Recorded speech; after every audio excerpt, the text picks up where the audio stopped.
Hi guys, this is a video about customizing Suiika's premade model. It's cut from my VOD, my stream, and sorry about being sick, but hope you bear with it, and hopefully it helps. I realize that the background is gonna be ugly because I have to remain transparent on my stream. So I have to go with like an ugly, like flat color.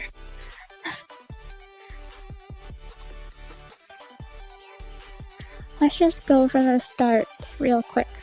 Let's do an overview of what we know so we can be on the same page. So some of you already know how to do this, but bear with me, we'll just go through this. So for anyone who has bought the model, you will have a zip file. Yep. You'll download a zip file, you will unzip it. Okay, so in here, oops, I am blocking the screen. You'll have two folders, one 2K, one 4K, and then you have a PSD file. So these are two separate models at two different resolutions. So 4K is more detailed and it might lag out like weaker computers, but 4K is obviously visually better, crisper. So if you can run 4K, you should definitely try to run 4K. So this is a model, this is another model at a lower resolution. So when you open up Vtube Studio, you double click it and you have the person icon here. That's how you load models. And it will say import model, unload model, and so on. And you can click import model. It'll pop up. It'll have a pop-up and it says open folder. You can click open folder and it'll bring you to the Vtube Studio model folder. But some people don't read, so so you have the Live2D model folder for Vtube Studio. You can find this in your Steam apps. So Steam, Common, and so on. You go into and then you can go into your Vtube Studio files, and then you can import the model by simply dragging the entire folder of the model into here. Import that model. Okay, so that's done, and then you double click and you pick the model that you just imported. So mine is already called Eve, but it will say like custom Suiika model. You click on it and you can load your model. And unload is also very important because sometimes you have to like refresh your model after you make any texture edits, and then reload the model by selecting it again. You can go to the last button on the right at the top. And these are your hotkeys, these are your expressions. And expressions means the toggles, the hotkeys, the different settings you can have. And there's a variety of things you can do. It comes with a lot of toggles already, like these expressions with the emotes, like spiral eyes, star eyes, and so on. Heart eyes. But in order to design your character, basically you are making a special toggle, very much like your emote, all those heart eyes and stuff, but you're just adding a lot more settings to it. So what you can do is create a new expression and then you'll get the whole character designer settings. I already have my design, so in here, I have all these different settings that I've changed. Face maturity and all the hair, everything. So you can go through all the settings yourself slowly, bit by bit. We're not going to go through the details here. You can ignore the lines, the ones with lines, those are titles. This doesn't do anything. Anyways, that's done. You'll notice that after you save it, it goes back to default. You just need to set your hotkey to a shortcut or like one of these buttons on the side that I have to re-enable your design. So you can select that expression toggle and turn it on. I will also say, reviewing one thing that I see people have questions about really often is when you do your expression editor, you basically set what you want to be changed, and they are toggles. So In the case of the star eyes, so my model will actually change now because what happens is you only set what you want on that toggle specifically. So it's only the stars. So you can toggle on and off the stars. And this is the only thing that's changing for this expression in hotkey and nothing else. That's why the model defaults back to the default look. Now let's look at something a little bit more complicated. For dark mode, I only change what I want changed for dark mode from on top of my base design. So you just need to imagine your base design is all there and what's actually being changed. So the dark shade and the eye color and stuff like that. So I only have those changes as a toggle for this expression. Nothing else needs to change. But the way I actually built the dark mode, this is another advanced technique kind of ish thing for people who don't know how to edit expressions. What I do is go into my folder. So go to expressions, you look for your base design expression, you copy paste so that you have the exact same look that you chose to make as your design. You copy it and then rename it something, whatever you want. So in this case, I was working on my dark mode. So I rename it dark mode.exp3, right? That way I can go into expression editor. It is here. The new one that I created, that I duplicated, and it's based off of my existing base design. So this way I can make changes while I get to see my base design. After that, I could turn off anything that is the same as the base design and doesn't need to be overwritten. To summarize, the expressions only needs to toggle things you need to change on and off. You don't need to make your design again. If I want my hair color changed, then I will only change the hair color settings. Now, you also want to make sure you have other settings like save active expressions here, because I have my design now as a toggle. It's on. I want it to save, so next time I open the model, it saves this design. You also want to choose remember scene, so it saves everything that exists. I think this has to do with items and you know, backgrounds and stuff like that. And you can add all sorts of toggles as well. So basically almost anything, any settings you wanna have. Like for example, I have a VFX like scene lighting, and I save it as a hotkey, so I can actually do this.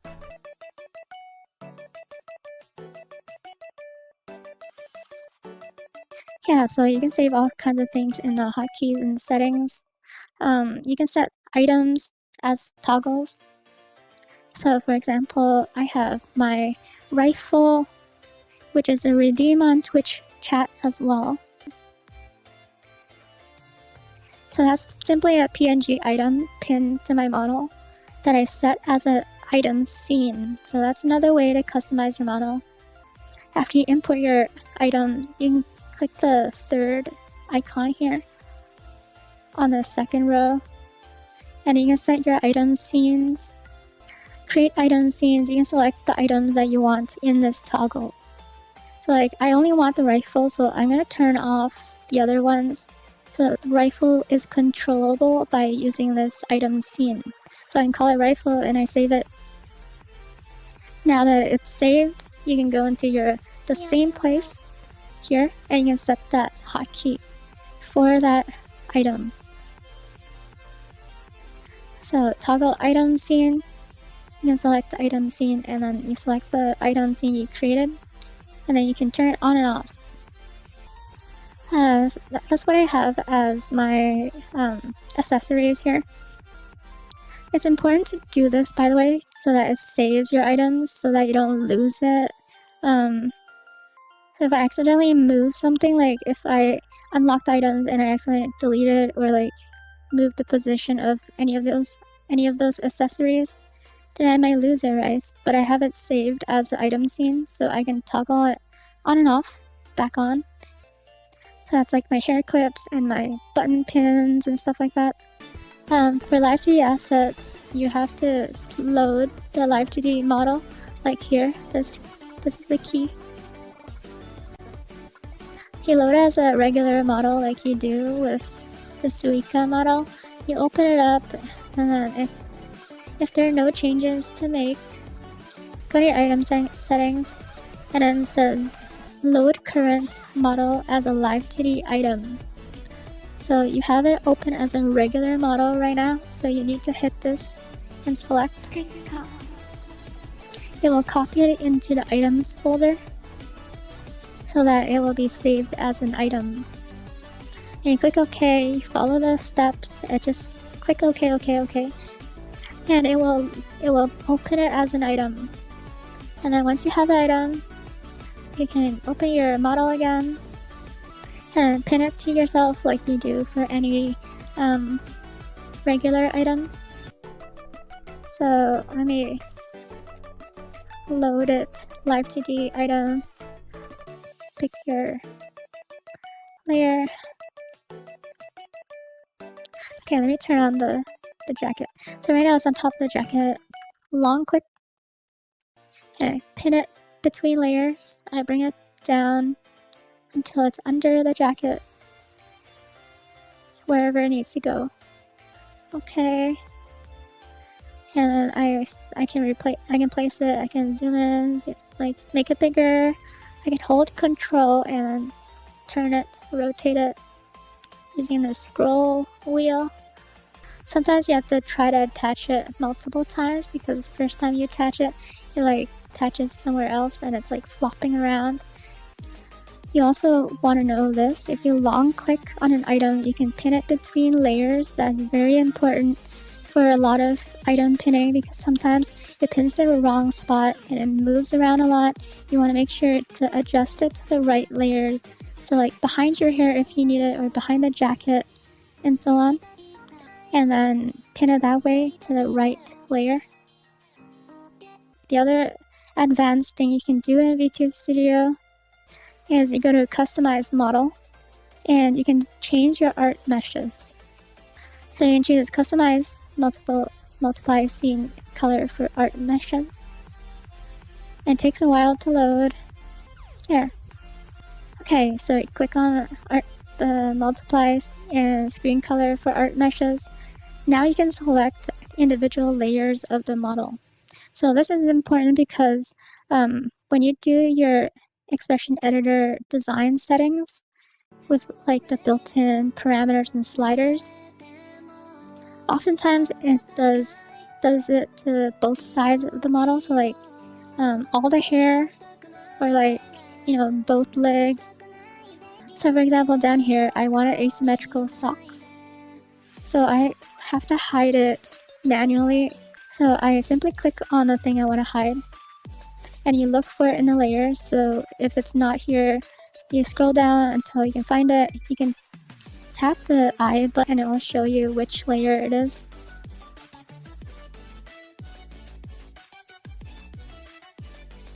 So yeah, I can change the color of this layer, or I can actually hide it completely by changing the opacity. Like that. So yeah, you can work your way through that. I changed the color of the skirt because it's like one color. It was like black, but I selected the art mesh for this layer of the skirt, this ruffle, and then I can change the color through this method. The braid, I will show you how it works in the texture editing. But I basically created a braid texture for one of the hair layers I wasn't using. I'll show you that in texture editing. And then I use the art mesh to hide the other side. So you can actually make asymmetrical hairstyles and so on using that alpha opacity setting. How did I get a tattoo on only one of my arms? I will show that in a bit. It's a recent thing I just did this morning. It's like a hack. It's like crazy hack. That's basically all the Vtube Studio kind of techniques. Okay, so it's important to understand the structure of your model files. This is inside the model files. For animations, you have your custom Suiika title folder and expressions, and then all the base files. The two main things you want to look at is expressions folder and then the one that's named same as the model. So custom Suiika, whatever. Expression folder is where you're gonna save your toggle stuff, including your design that you set up with all the settings. So mine is base design here. All that stuff is in here. This is important because when you upgrade to a new version, like if Suiika releases a new version of the model, you want to copy all the expressions over to the new version so you don't lose it. Now the textures are in the model named folder. So when you open it up, then you'll see like 19 textures. It looks like I have more than that because I have some copies, I have backups. So make sure you make backups. So all these textures are actually in the PSD that was provided to us when you download the model. So in the PSD, mine is a big mess. And inside the PSD, you'll find a lot of folders, texture 0, all the way to texture 18. Now, Suiika said for this version, she forgot to include texture 19 into this PSD, but you can kind of do it yourself.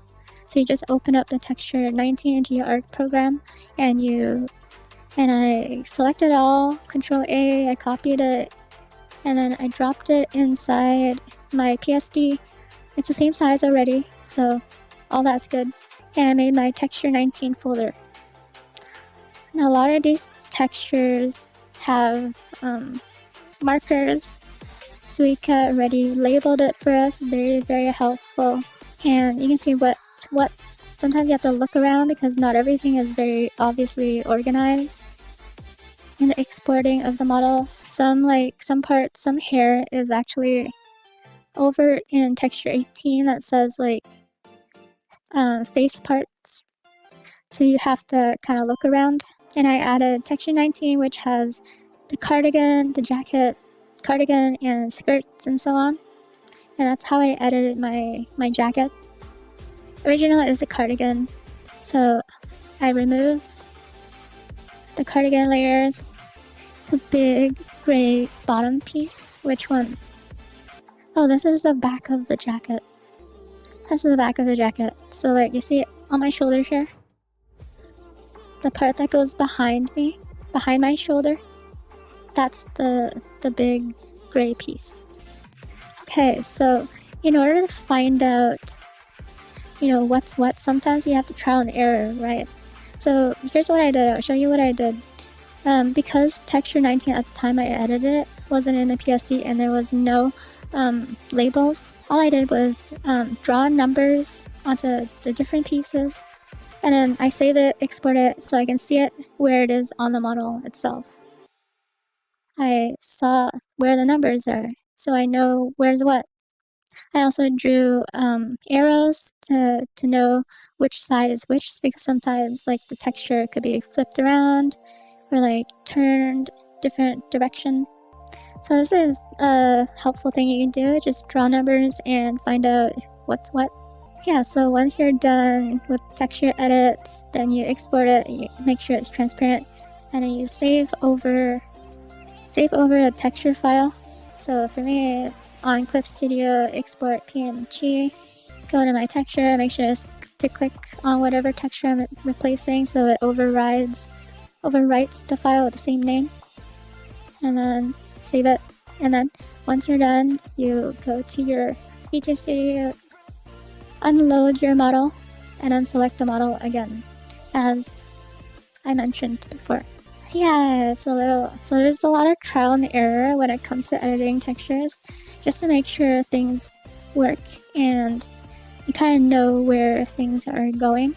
So if you see here, the original texture for the cardigan is symmetrical.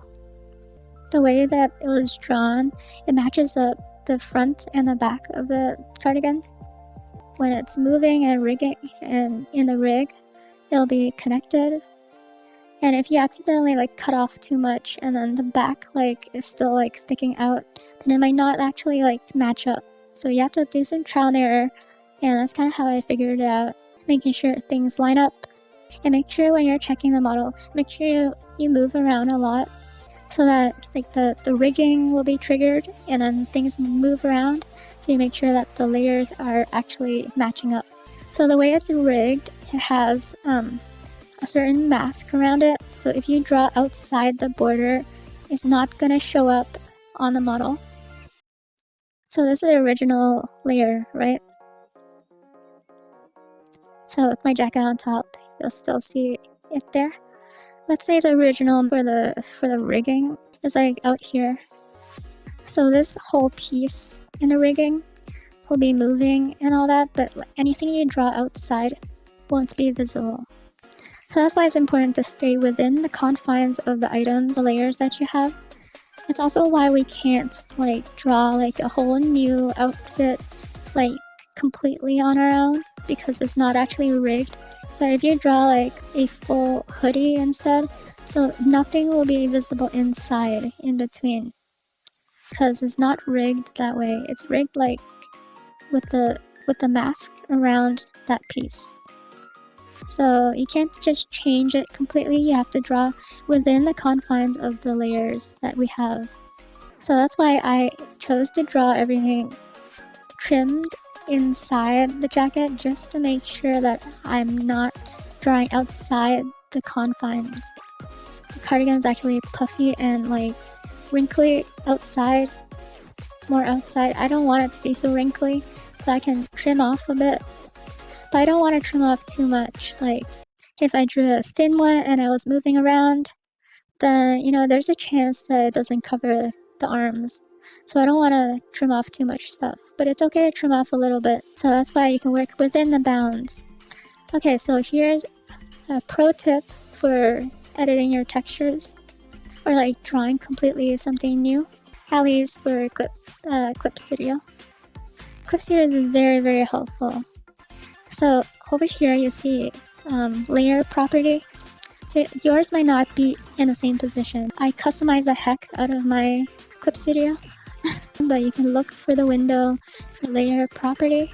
And then over here on the first, see that circle under effect? It's a layer border effect. So you can turn that on, and then you can set the color of the outline edge. I have the border effect on, I have it set to black. You can change the setting of the edges, the thickness of the edges. Choose the color you want with that setting on, and then when you color, it will have a line around it as if it has line art already. So even if you don't know how to draw yourself, you can actually like just shape and block out the kind of form you want. So for this sleeve, I was obviously just like kind of filling it in up to the edge, making the shape, and you can see like it taking form as you go. So it's very, very useful, especially when for models you want a crisp line. You don't want it to be like rough or sketchy, and you want it to be consistently sized.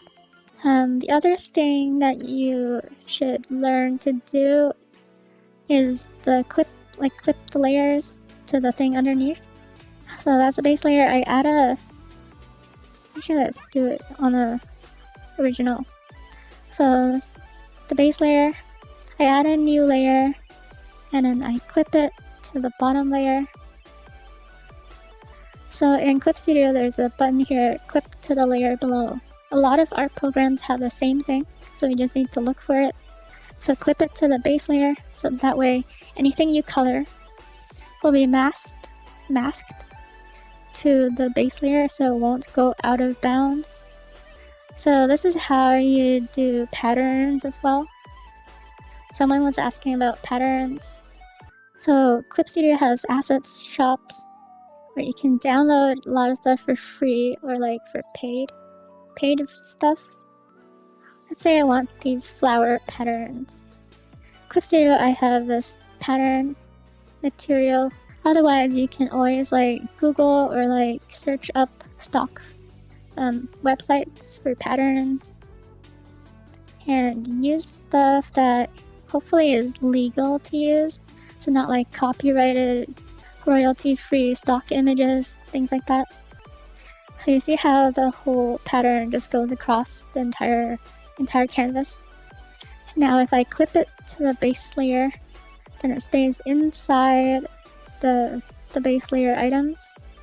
Now obviously the base layer in this case has a lot of pieces, so if I only want it on one particular piece, in this case this is something you can ignore, but I will tell you how it works because this is an image material. It's not actually a pixel image yet, like it's not a piece of art, it's like a grid, it's like a special kind of program. It's like a grid, so you can actually adjust the size and stuff. I'm gonna rasterize it. That kind of flattens it into just regular image that you can edit. Okay, so now I can actually go in and erase stuff, you know, because it's a regular image. So I can select, let's say I want to select only this, and I can delete the rest and it stays within the layer. You can do it like any way you want. You can, if you want to manually do it, you can erase it, you know, figure out a way to do that. But anyways, remove the pattern from the rest of the thing and it stays inside. Of course, you can do anything you want to it, like, you know, soften it up with an eraser or adjust the opacity.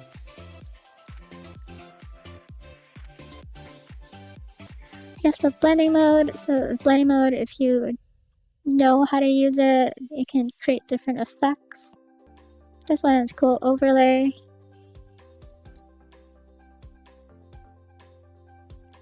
Like different ways that the things blend on top of each other, so you can play with that and the way it affects the look. Let's say I want a gradient on this hair, but as this ugly purple. I want gradient on my hair, but as I color it darker, it actually covers everything, including the lines. So one thing is, of course, keep your stroke pressure light and keep it gradual and, you know, soft. The other thing is you can try to change the blend mode. So there's a lot of options for blend modes on layers. So normal is just, you know, normal, just paint on top, but different types of interactions between the colors and layers. So if you use multiply, you can still see the lines because it's sort of adding a shadow, like darkening things, mixing it in a way where it darkens. I don't really know the physics behind it.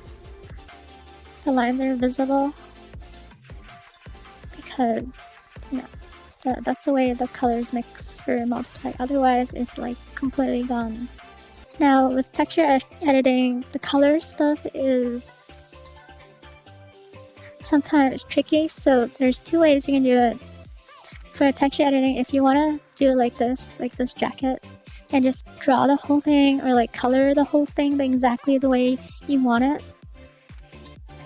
then you simply add it like simply on your expression settings, on your toggles here for a cardigan. Make sure that like the colors and all that stuff is set to off because you manually colored it in a texture, or otherwise it will actually start to color over your textures. For example, I have my hair colors with saturation and colors like to make the blonde color, but because I colored the back hair with some purple, you actually see how there's like yellow tinge, like a tint of yellow over top of the purple. So it will actually color over the texture, which isn't the best, you know, but it is what it is. So you want to keep that in mind. Either you're completely coloring it in a texture manually, or you'll be mixing colors if you use any of the color settings. So you might want to plan ahead a little bit. So like, let's say I wanted orange hair, but I still want the freedom to change the hair settings in the model. So you might actually want to color red, so if I want a yellow to orange fade, you know, without drawing it completely myself, or I still want to change the hair colors later, so you might want to just color maybe not that red, but a red. And then that way when you set it in the model, it'll be yellow at the top, and then the yellow mixes with the red. So you might want to think ahead about color mixing if you want to, you know, do that kind of thing. Oh yeah, I gotta show you the braid. Okay. This is the original texture file with one of the hair layers that I wasn't gonna use. I think it was side long hair or something. And instead of using this, using those hair layers, I drew my own. I made sure to draw it within the confines, like I was saying before, because outside of the area it might not be rigged, and it won't even show. So make sure you draw within the confines. So I drew my braid inside of this area of that layer. Then I deleted the entire hair layer. So now when it loads into my model, it will be drawing from this texture, and it will show the braid. Originally I had the braid, it's symmetrical on both sides because that's how the model works. But I used the art mesh method, and I selected it and I turned the opacity to 0.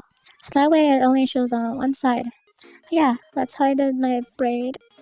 Yeah, so that's one of the advanced techniques we're getting into, is actually like customizing new textures and removing the old textures, combining it with an art mesh technique to hide whatever. Okay, so so this is crazy, like hacker level big brain. Okay, you guys ready? So you see my tattoo, it's only on one side.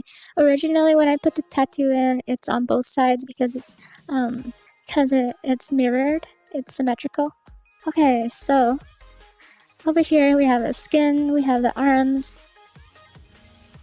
So you'll notice that some of the layers, obviously it's only one of them. So like you see this upper arm here is only one upper arm because it's mirrored and symmetrical on both sides. So I have a tattoo here. How did I get it off of my shoulder on this side? You can't use art mesh, because if you use art mesh and you hide the top layer, what happens is underneath it's like completely dark brown because it's called an underfill. So Suiika did an underfill that basically contains this stroke. You see the line art around the arm, and it's dark browns. Now, how do we solve that problem? What a big brain did was this. So this is how it looks originally. So if you use the art mesh method, you'll hide it and you'll see this only. So basically I just copied the upper arm and I moved it on top of here, try to match it up exactly so that it still has the line art around it, so it's like double arm. It's like two arms on top of each other, so that when I hide the top layer, the underfill layer here has the arm itself as well. Now, when you do that to the upper arm, you'll notice the thing is you will see this line underneath. So this will be visible when you hide the upper arm top layer. So what I did was change this as well. So I copied the lower arm top layer and put it on top of the line art so it hides it. So here there's no longer a line. Otherwise there'll be a line around the joint area. And yeah, that's what I did. And then that way I can hide the top arm layer on one arm, and this one is actually the underfill layer and it has no tattoo. This is a very sneaky hack kind of method. I don't recommend it if you don't have to do it. If you aren't as desperate and determined, please don't do this, because this sort of is the way it's rigged and made. But I noticed that there's no real issue with it. That's why I can say that it works. So if you move and stuff, there's no real issue. That's the most important part. Make sure you test it. It's basically visually fine. So that's how you can get an asymmetrical, like a symmetrical arm thing to work. I think that could work with other parts of the body. Just be careful, test it, make sure. Okay, so just one more thing is, obviously you have to trial and error. Like, I think Sheru and I and other people already tried is coloring the actual skin layer. So like I wanted fishnet over the top, so like I wanted on the chest and on my arms and stuff, so I drew in pattern of fishnet over the booba and chest. But it didn't work because the way it's rigged, the booba parts and the shoulders and all that kind of shift around, so it breaks the coloring that you do. So the lines will be all broken, you know, and if you color like a solid color, you'll still see it like break. So you just kind of have to trial and error for various things and make sure that it still works when it moves around. So that unfortunately is not something we can do. We can't color on the skin for like for a piece that extends over multiple body parts. How do I have the chain, the keychain, I think that was asked. That's a Live2D asset that I found. So make sure to use research, look on Twitter, there's a Discord server called Vtuber Assets, Google, whatever, look for like Vtuber assets, whether it's PNG or Live2D rigged assets like this keychain. This was shared in a Discord, in our Discord already. Someone shared already.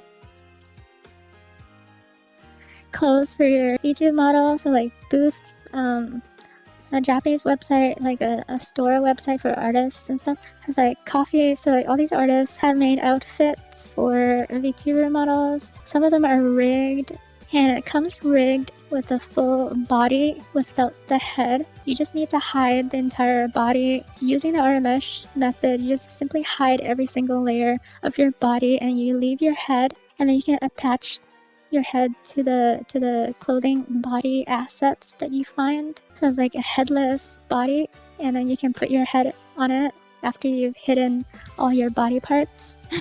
But that's like pretty limited way to change your outfits. Unfortunately, that's pretty much all we can do outside of commissioning the original rigger and artist, who is Suiika in this case, to rig like an outfit, a new outfit on top of the model. For in our own hands, that's about all we can do. Okay, just to recap really quickly, we have Vtube Studio Expression Editors settings that is built in this case, with changing hair colors and everything, all the different settings like creator, like a character creation in a game kind of thing. And you have art mesh tool to actually hide any specific layer you target or change the colors. Number 3, you have items. You can pin items to your VTuber model, whether it's PNG or Live2D or GIF assets. You can pin it, and then you can also save it as an item scene and set all those things into hotkeys or shortcuts. Fourth, you can go into texture editing and customize different colors and draw stuff on, or like use some hack methods like I showed with hiding the underfill, or like drawing a new jacket within the confines. And then lastly, you can hide your entire body and put your floating head on a new outfit. Yeah, I think that about covers all the different things you can do to the model, but hopefully it helps.